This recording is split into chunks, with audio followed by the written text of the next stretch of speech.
یو کتاب کې لیکلي د سلیمان علیه السلام زمانه ده، یو کوچنی مرغۍ ده چې موږ دې ته چوغک وایو. د هغې مرغۍ د خپل مؤنث د بلې چوغکې سره عشق پیدا سو.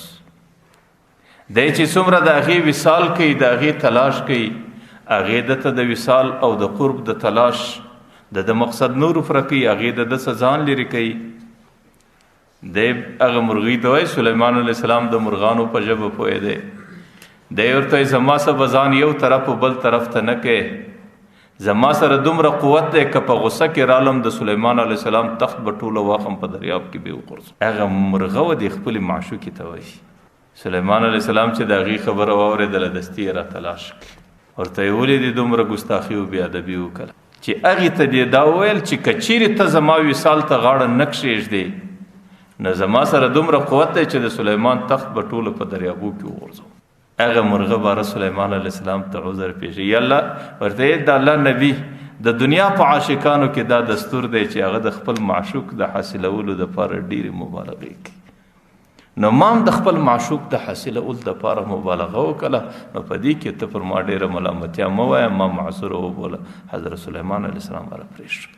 نو چې کله یو څوک په مجازي عشق راسي د هغې اوله مرحله د ذکر، نو چې کله یو څوک د الله تعالی په حقیقي عشق روان سي، د اسلام په دایره کې قدمونه ایږدي او ځان ته د اسلام او د مسلمان لقب ورکوي، نو د هغې د دې عشق اولنی منزل هغه په خوله باندې د الله تعالی ذکرونه کول، په خوله باندې لا اله الا الله محمد رسول الله ویل. که ولاړ دی، که ناست دی، که پروت دی، که په یو حالت کې دی، که په بل حالت کې دی، دا ذکر به نه پرېږدي.